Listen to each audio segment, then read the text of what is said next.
सो हे hello everyone, तो आप सभी का स्वागत है एक और नए वीडियो में। और जैसे कि आप सभी को पता है कि RRB ALP RRB technician grade third के जो एग्ज़ाम है वो बहुत जल्द कंडक्ट कराए जाएंगे, बल्कि आरआरबी एएलपी की जो है डेट्स आ चुकी हैं। तो इसी के रिगार्डिंग जो इसमें साइंस पूछी जाती है, साइंस के पीवाईक्यूज क्वेश्चंस, लेक्चर 1 उसका होने वाला है। आप इस वीडियो में आप जानेंगे कि किस तरीके से रेलवे में जो साइंस पूछी जाती है उसका क्या पैटर्न रहता है, ठीक है। तो उसकी अगर जानकारी आपको होती है तो आप अंदाजा साफ साफ अंदाजा लगा पाएंगे कि इस तरीके के क्वेश्चन आने वाले एग्जामों में बनेंगे, ठीक है। उसी के बेस पर ये वीडियो रहने वाला है और पूरा डेडिकेटेड होगा। जितने भी क्वेश्चन पूछे गए हैं साइंस के उन सभी पर हम बात करेंगे एक एक करके। आज लेक्चर 1 लेंगे और एक एक क्वेश्चन के जो डिटेल एनालिसिस है हम वो करेंगे, और जितना भी एक कवर का कॉन्टेस्ट है हम उन सबको कवर करेंगे, और एक बेटर वे जो प्रिपरेशन का हो सकता है उसको यहाँ पर लेकर आएंगे। तो आइए बिना किसी देरी को इस वीडियो को शुरू करते हैं। सबसे पहला जो क्वेश्चन है वो आपकी स्क्रीन पर ये रहा, ठीक है। सो क्वेश्चन नंबर 1 पढ़ेंगे। Which of the following organelles is found only the animal cell, यानी कि वो कौन सा कोशिकांग है, ऑर्गेनल है, जो सिर्फ एनिमल सेल्स में पाया जाता है, यानी कि पशु कोशिकाओं में पाया जाता है। तो ऑप्शन आपको दिए गए प्लास्टिड्स, गोल्जी बॉडी, सेंट्रोसोम और राइबोसोम। तो इसका सही आंसर है सेंट्रोसोम्स। सेंट्रोसोम्स क्या होता है? तारकाय, जो एक्चुअली बेसिकली हेल्प करता है इसमें कोशिका विभाजन में। एक मेजर जो रोल है इसका वो दिखता है, कोशिका विभाजन में हेल्प करता है तारकाय। और ये सिर्फ किससे पाया जाता है? एनिमल सेल से पाया जाता है। इसमें अगर मैं बात करूँ और भी थोड़ी सी, तो तार्किक के जो सेंट्रोसोम है इसकी खोज किसने की थी? तो एक व्यक्ति थे टी बोबरी, उनके द्वारा इसकी खोज की गई थी। कब? 1888 में, ठीक है। कभी कभी सन पूछ लिया जाता है, लेकिन remember to this thing is very important, ठीक है। फिर लवक की बात कर सकते हैं, लवक जो कि पौधों में पाए जाते हैं। गोल्जी बॉडी है, ठीक है, जहाँ पर पैकेजिंग होती है, जिसकी प्रोटीन्स की पैकेजिंग होती है, ग्लाइकोप्रोटीन बनता है।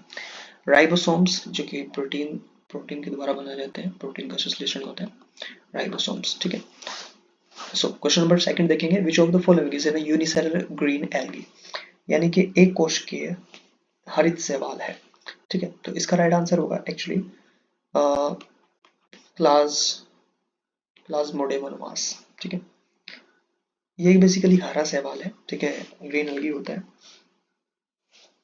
ठीक है। और इसकी जो खास बात है, कुछ उदाहरण आप अगर इसके देखें तो इसके कुछ उदाहरण होते हैं जो कि एपिमा एपिमा इसके अलावा पैरामीशियम पैरामीशियम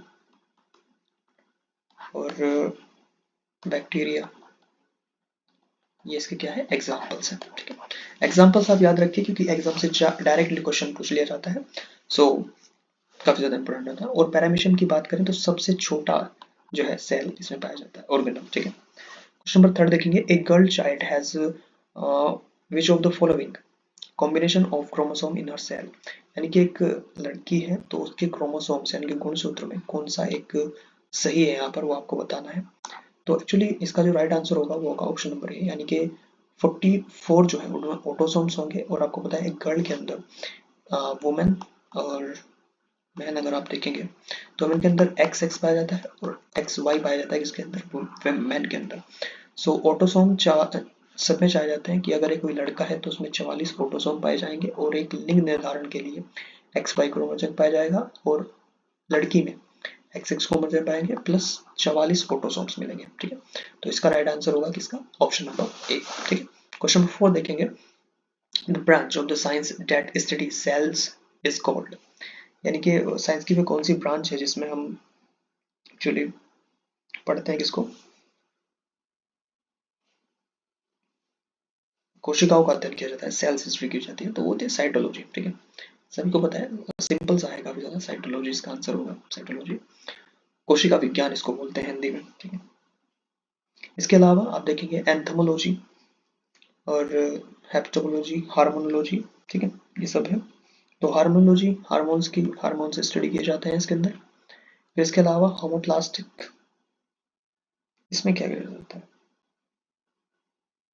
होमेटोलॉजी यहाँ पर दिया गया है, उसमें रक्त किया जाता है होमेटोलॉजी में, ठीक है।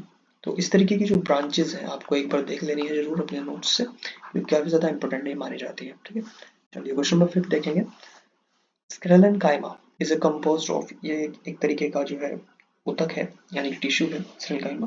तो किससे बना होता है? ये एक्चुअली नॉन लिविंग सेल से बना होता है। और इसका कार्य क्या होता है? स्क्रेलन काइमा जो होता है इसका काम क्या होता है? ये एक सरल स्थायी सिंपल सिंपल टिश्यू माना जाता है पेड़ के अंदर। और ये बेसिकली यांत्रिक कठोरता मैकेनिकल एनर्जी प्रदान करता है किसको? पेड़ को। एक तना उसको मजबूत बनाता है और ये नॉन लिविंग सेल से बना होता है। ठीक है, चलिए बात करते हैं क्वेश्चन नंबर इसकी। अगर बात करें स्कैन काइमा की कौन कौन से टिश्यूज हैं जो एक पेड़ के अंदर पाए जाते हैं, तो स्कैन काइमा, पैरन काइमा, ठीक है, पैरन काइमा, और एक होता है पैलन काइमा। तो देख सकते हैं टिश्यूज के बारे में पढ़ेंगे तो क्वेश्चन बनता है वहां से भी। ठीक है, क्वेश्चन नंबर 6 देखेंगे। हाउ मेनी, ये थोड़ा गलत लिखा हुआ है, printing mistake, ignore this. How many pairs of protosome does a normal human have? तो कितने जोड़ी बोलते हैं, बेसिकली पेयर्स की बात कर रहा है। टोटल की बात करें तो 46 होते हैं एक्चुअली। और इसकी अगर जोड़ी की हम बात करेंगे तो 23rd आपको देखने को मिलेंगे। क्या 23rd पेयर देखने को मिलेंगे। तो इसका जो राइट आंसर होगा एक्चुअली वो क्या होने वाला है यहाँ पर?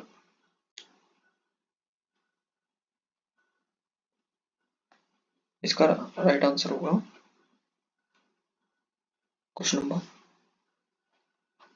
22, क्योंकि इन 46 में से 44 जो है वो ऑटोसोम्स होते हैं और प्लस 2 जो होते हैं वो एक्स एक्स या फिर एक्स वाई तो होते हैं। ठीक है, तो 22 जोड़ी इसका राइट आंसर होगा। ठीक है, क्वेश्चन नंबर 7 देखेंगे।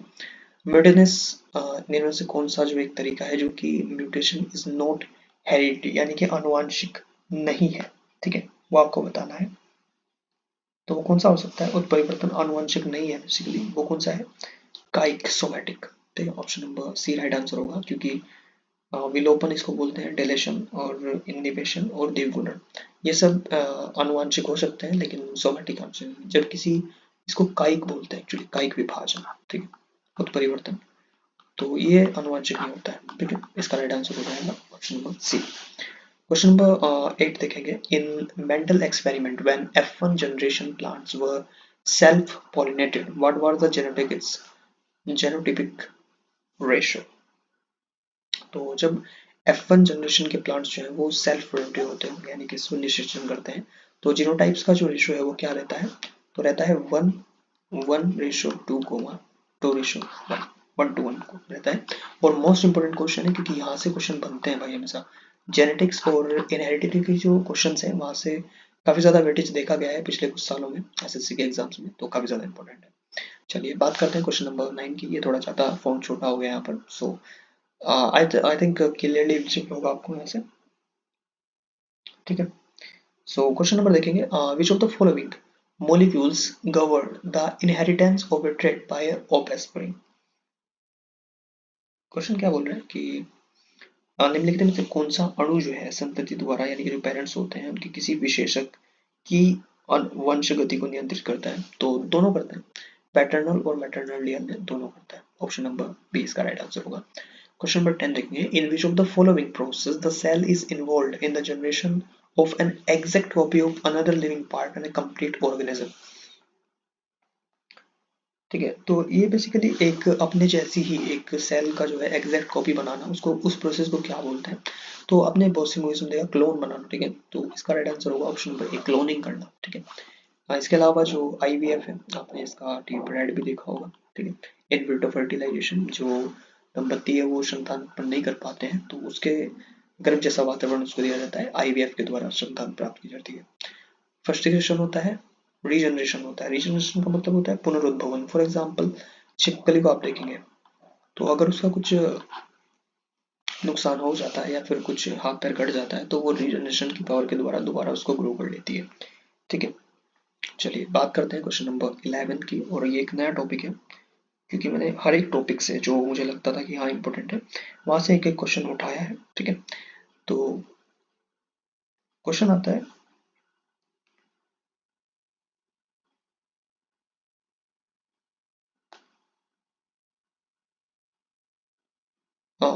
एनिमल किंगडम से क्वेश्चन है ये। ठीक है, तो क्वेश्चन दिया गया है win in which of the following the heart has only 2 chambers, यानी कि इनमें से कौन सा एक ऐसा जानवर है जिसमें केवल उसके हृदय में 2 चैम्बर्स पाए जाते हैं। ठीक है, तो ऑप्शन होता है सैलेमेंडर, कोबरा, फ्रॉग और रोहू। तो इसका राइट आंसर है ऑप्शन नंबर डी, रोहू। तो इसके अंदर सिर्फ 2 चैम्बर्स ऑफ हार्ट पाए जाते हैं, ठीक है, ज्यादा नहीं पाए जाते।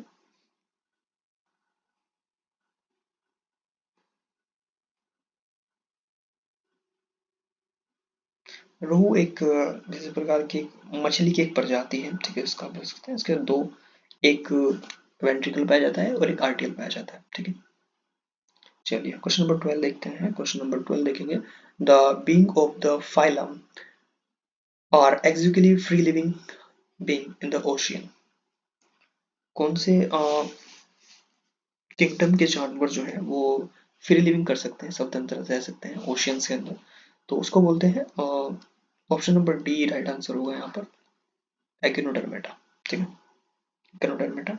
और एकिनोडर्मा सूल चर्मी इसको बोलते हैं, जिसके अंदर एक काइटिन की एक सूल चर्मी, यानी कि जिनकी जो खाल होती है उनके ऊपर क्या पाया जाता है, एक नुकीले पदार्थ, नुकीले आकृति उभरी होती है, चूल चर्मी इसको बोला जाता है। ठीक है, एकोनोडर्मेटा जीव जो होते हैं इन्हें पाया जाता है। ठीक है, ऑप्शन आप देख सकते हैं जैसे कि तारा मछली, स्टार फिश आप देखेंगे इसके अंतर्गत आती है। ठीक है, तारा मछली देखेंगे और किरोनोट्स देखेंगे। ठीक है, किरोनोट्स, तो ये सब किसके अंदर आते हैं, इकोनोडर्मेटा के। ठीक है, क्वेश्चन नंबर 12, क्वेश्चन नंबर 13 देखते हैं। In which of the following organism is not a vertebrate, यानी कि एक करोकेशी नहीं है। करोकेशी का अर्थ जिसमें रीढ़ की हड्डी पाई जाती है। ठीक है, वर्टिब्रेट्स।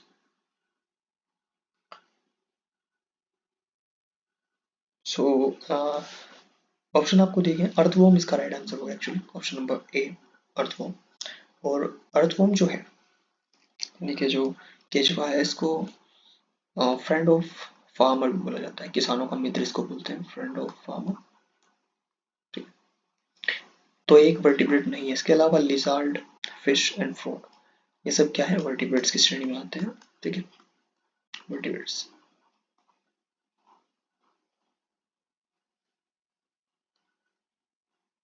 और जो अर्थवॉर्म होते हैं एक्चुअली ये आते हैं मोलस्का के अंदर, मोलस्का। क्योंकि इनके शरीर में क्या पाया जाता है भाई, इनके शरीर में पाया जाता है फ्रेगमेंटेशन, यानी कि खंडित रहता है इनका शरीर बहुत ज्यादा, तो ये मोलस्का के अंदर रखा जाता है। ठीक है, आप इसको रीचेक कर लीजिएगा एक बार वैसे। ठीक है, क्वेश्चन नंबर 14 देखेंगे, which of the following can be generated by radiation हेल्वेजेस बड़ी, यानी कि कौन सा वो कौन सा एक इनमें से कौन सा ऐसा वो है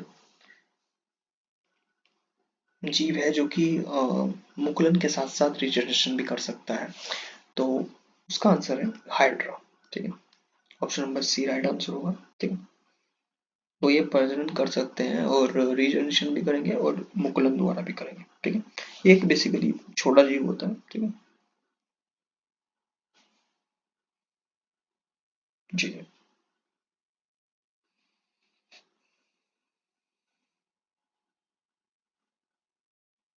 और हाइड्रो जो है वो किस किंगडम में पाया जाता है, तो पोरीफेरा में पाया जाता है। इसको भी आप याद रखेंगे, डायरेक्टली क्वेश्चन पूछ लिया जाता है भाई। क्वेश्चन नंबर 15 देखेंगे, what is the sound made by camels, यानी कि जो कैमल्स के द्वारा जो है साउंड निकाली जाती है उसको क्या बोलते हैं। हाउल को एक्चुअली बोला जाता है भौंकना। ठीक है, ग्रंट, ग्रंट को बोला जाता है गुड़गुड़ाहट। और ब्लीड को बोला जाता है, ब्लीड को बोला जाता है मिल मिमियाना। और गिबर को बोला जाता है क्या, बड़बड़ाना। तो इसका राइट आंसर है ग्रंट। ठीक है, option number B right answer होगा, क्योंकि गुड़गुड़ाहट जो है कि वो किसके द्वारा की जाती है, कैमल्स के द्वारा। ठीक है, चलिए नेक्स्ट क्वेश्चन की बात करेंगे। नेक्स्ट क्वेश्चन नंबर 16 आप अपनी स्क्रीन पर देख सकते हैं कि बायोमोलिक्यूल्स के क्वेश्चन एक्चुअली। हाउ डज अबीमा रिप्रोड्यूस, यानी कि एक जो अबीमा है वो किस तरीके से प्रोड्यूस करती है, रिप्रोड्यूस करती है, वो आपको बताना है यहाँ पर।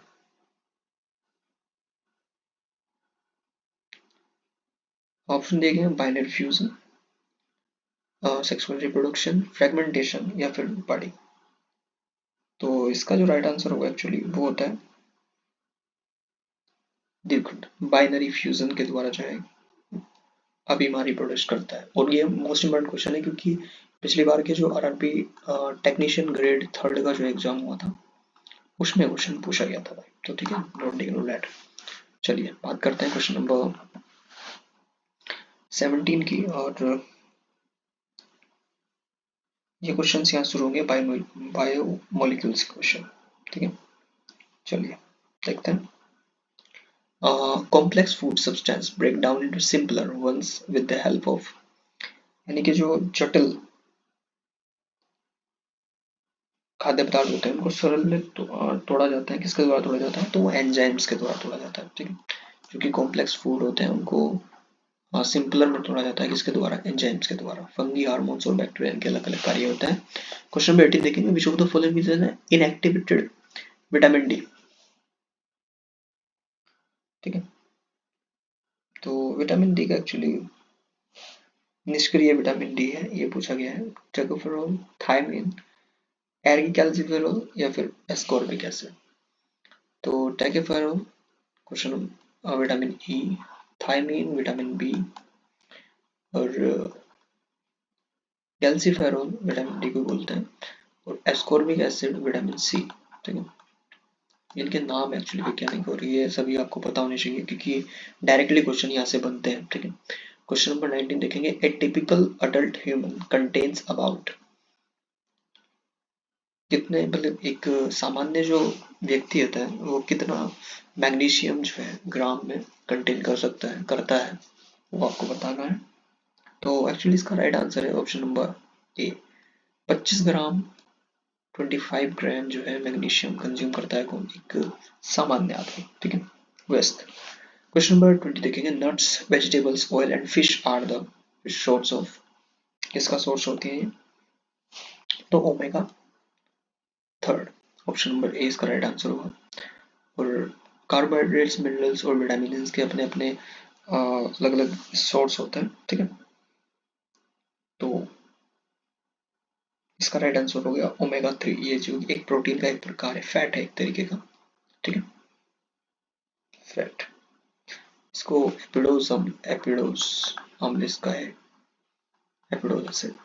ठीक है, चलिए बात करते हैं क्वेश्चन नंबर 21 की। ठीक है, सो जी नेक्स्ट क्वेश्चन एक्चुअली ये फिजिक्स के क्वेश्चन यहाँ से शुरू हो गए हैं। और फिजिक्स का भी अच्छी खासी आपको प्रिपरेशन कर लेनी चाहिए क्योंकि आरआरबी जो एग्जाम होता है फिजिक्स का, ओ सॉरी टेक्नीशियन का और एएलपी का, वहां से क्वेश्चन बने हैं, उन्हीं को हम देख रहे हैं एक्चुअली। तो क्वेश्चन नंबर 21 दिया गया, विच ऑफ द फॉलोइंग, क्वेश्चन दिया है कि विच of the following is an dimension identity. ठीक है, यानी कि निम्नलिखित में से किस में विमाएं नहीं होती है? किसकी विमा नहीं है? तो वेलोसिटी की एक विमा होती है, LT-1 नोट करेंगे। एंगल की यहाँ पर जो है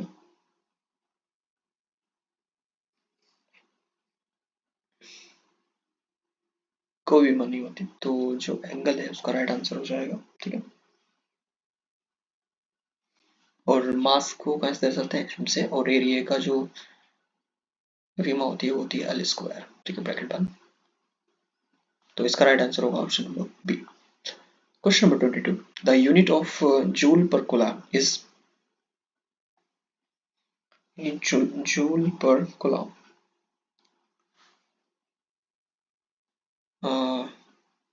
जूल को कार्य मापा जाता है और कूलम आवेश। तो डब्ल्यू अपॉन क्यू किसका फॉर्मूला होता है? वोल्ट का। तो वोल्ट यानी कि विभव, तो वोल्ट इज इक्वल टू क्या होगा? जूल प्रति कूलम। तो राइट आंसर हो जाएगा क्या? Volt. Option number C right answer हो जाएगा। एम्पियर किसका है? तो करंट मापते हैं आप इससे। ठीक है, धारा का जो है ये ऐसा ही मात्रक है, जूल को कार्य मापते हैं, सिंपल सी बात है। वोल्ट से विभव माप गया और कूलम आवेश से संबंधित है। चलिए बात करते हैं क्वेश्चन नंबर 23 की। Farad per meter is a unit of, farad per meter किसकी यूनिट है? तो वो है परमेबिलिटी की। ठीक है, यानी कि पैराविद्युतांक। ठीक है, पैराविद्युतांक हो जाएगा इसका option number B. Question number 24 देखेंगे, which of the following options does not have an SI base unit, यानी कि निम्न में से कौन सा ऑप्शन जो है जिसके पास में एक एसआई यूनिट उसके पास नहीं है। तो ऑप्शन देखेंगे, amount of substance, frequency, luminous intensity और इलेक्ट्रिकल, चलिए गया भाई, इलेक्ट्रिकल फ्लक्स। तो यहाँ पर जो है एक जो है सॉरी इलेक्ट्रिकल करंट है वो। सो यहाँ पर जो एक ऐसा यूनिट नहीं है, किसके पास नहीं है, तो आवर्ती के पास नहीं है, क्योंकि बेसिकली 7 फंडामेंटल यूनिट्स फिजिक्स में इंट्रोड्यूस की गई है बल्कि, और ये सातों कुछ इस प्रकार से हैं, लेंथ, मास, टेम्परेचर, और टेम्परेचर के अलावा आप देखेंगे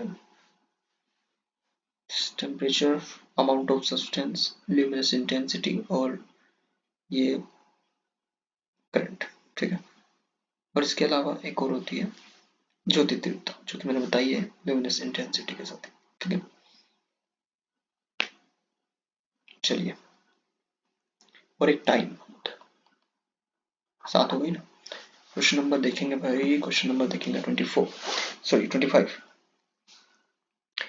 When you convert an inch from British to an SI unit is become, तो इसका राइट आंसर है ऑप्शन नंबर डी 214, यानी कि एक इंच किसके बराबर होता है, 2.45 सेंटीमीटर के, ठीक है, राइट आंसर है। क्वेश्चन नंबर देखेंगे 26. If a current of 1.5 ampere is maintaining in a resistor to 10 ohm, then the energy dissipated in resistor on 1 minute will be, यानी कि जो एनर्जी प्रोड्यूस की जाएगी, ठीक है, इसके अंदर वो कितनी की जाएगी आपको बताना है। तो सबसे पहले इसमें एक फॉर्मूला लगेगा। फॉर्मूला क्या रहने वाला है,